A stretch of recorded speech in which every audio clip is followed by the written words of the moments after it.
Il a été procédé à l'audit des ressources humaines, trouvées sur place par les différents ministres à leur prise de fonction pour traquer tous les recrutements indus sous la forme de personnel contractuel. Pour donner une idée de l'ampleur des pratiques du régime précédent, le ministère en charge de la fonction publique a recensé environ 29 000 contractuels recrutés en marge de la réglementation en vigueur. De même, pour marquer une rupture nette dans le sens de la bonne gouvernance, le président de la République, le Premier ministre et l'ensemble des membres du gouvernement ont procédé à la déclaration de leur patrimoine dans les délais fixés. Enfin, de graves scandales ont été décelés dans la gestion foncière, qu'il s'agisse de l'occupation du domaine public maritime ou de l'accaparement de terres sans commune mesure par des privés et des sociétés civiles immobilières écrans,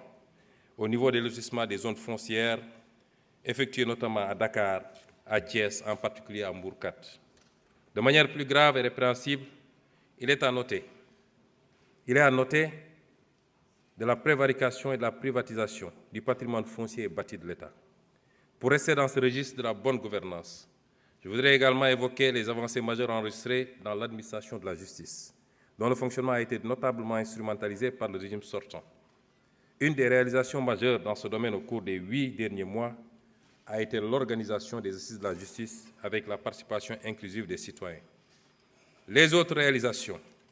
ou initiatives lancées ont trait à la protection des lanceurs d'alerte, la modernisation de l'administration pénitentiaire et la prise en charge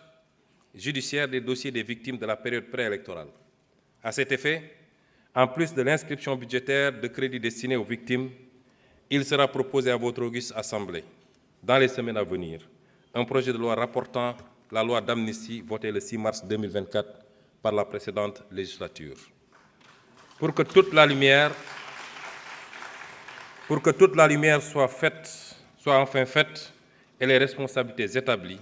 de quelque bord qu'elles se situent. Il ne s'agit pas ici de chasse aux sorcières,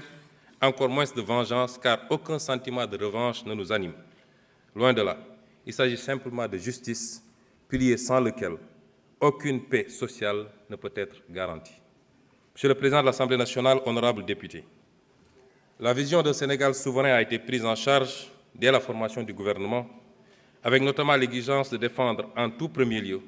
les intérêts du Sénégal et de ne plus jamais nous laisser dicter notre conduite dans la gestion des affaires publiques et la défense du citoyen sénégalais. Il en est pour preuve les positions ouvertement affichées par Monsieur le Président de la République dans les instances internationales, que ce soit à la tribune des Nations Unies, au Forum mondial pour la souveraineté et l'innovation vaccinale, au sommet des